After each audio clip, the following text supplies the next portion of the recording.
The city was quiet before dawn.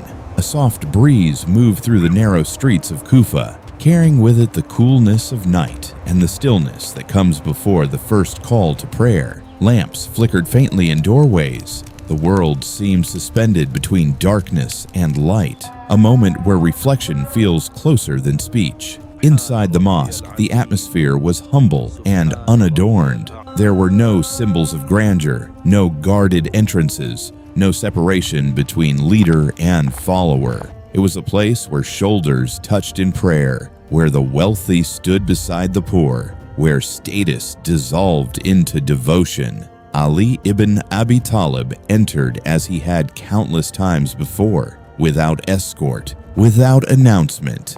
His clothing was simple, his steps measured, his presence calm. Leadership had never separated him from the people.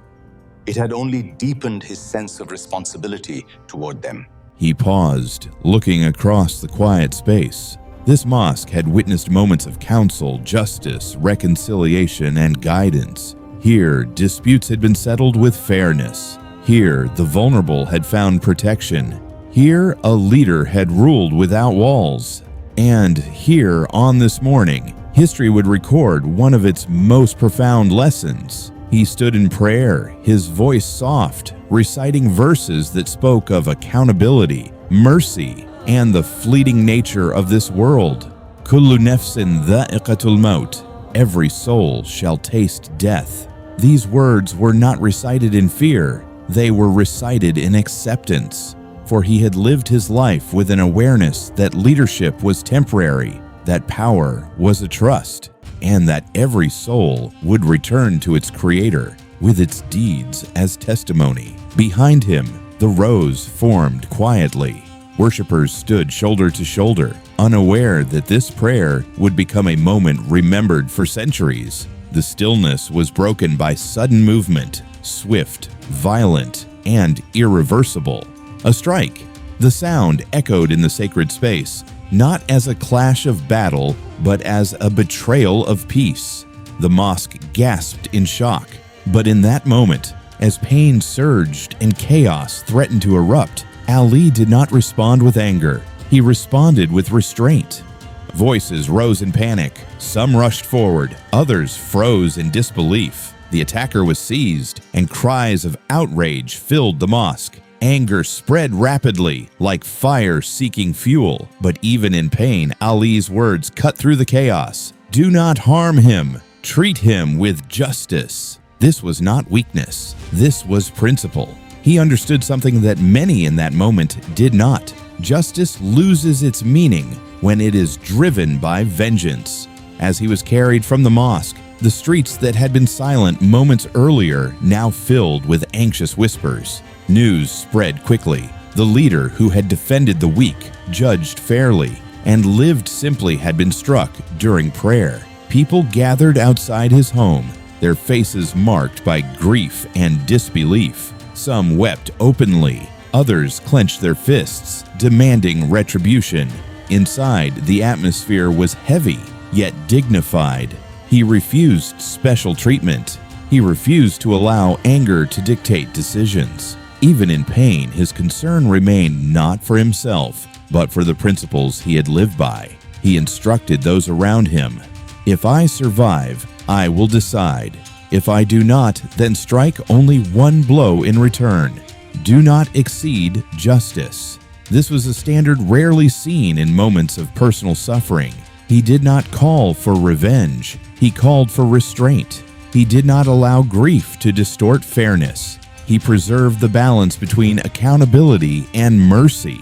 His sons stood near him, their hearts torn between sorrow and rage. They had seen their father serve tirelessly, live modestly, and carry the burdens of leadership without complaint. Now they faced the possibility of losing him.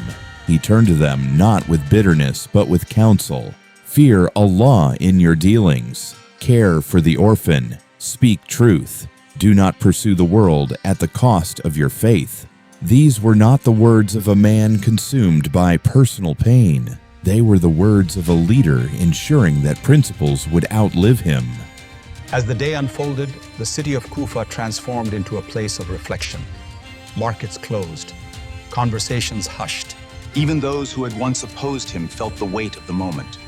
For beyond political differences, his integrity had been undeniable. People recalled his nights carrying food to the needy, his refusal to misuse public funds, his insistence that leaders must live no better than the poorest among their people.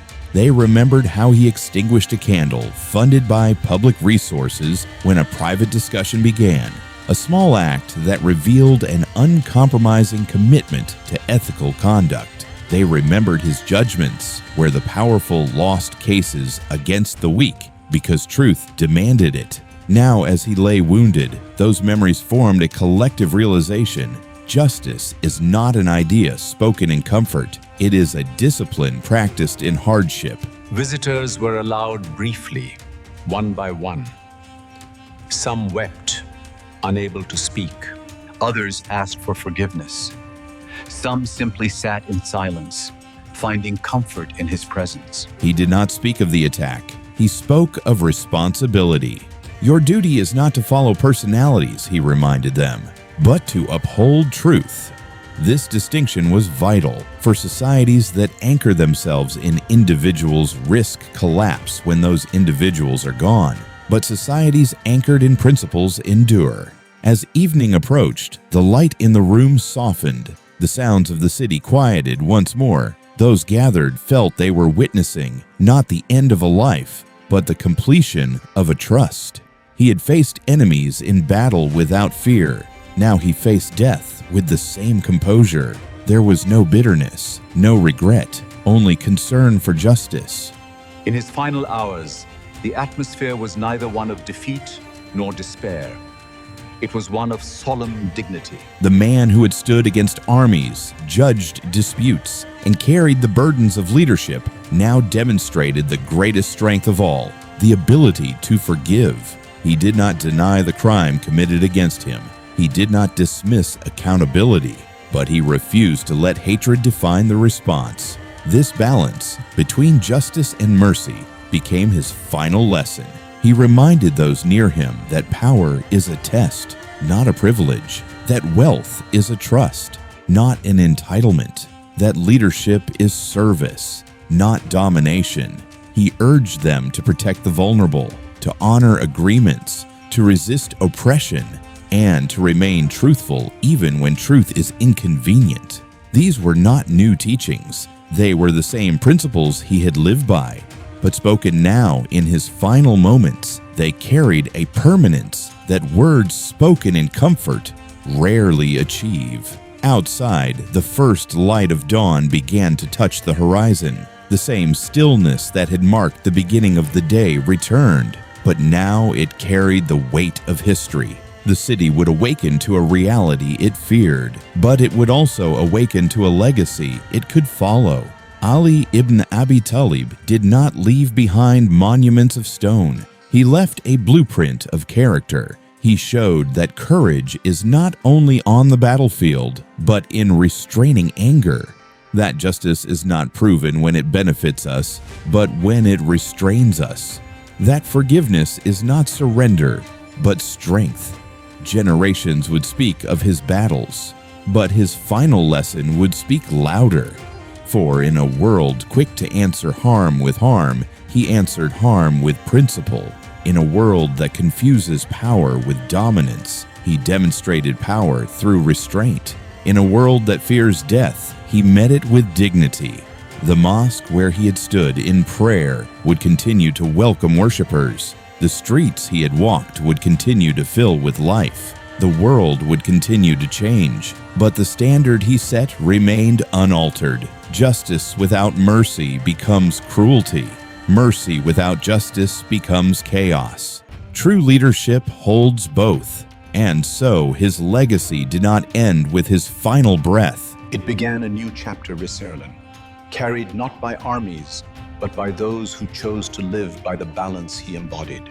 The night of the strike became the morning of a lesson that still speaks.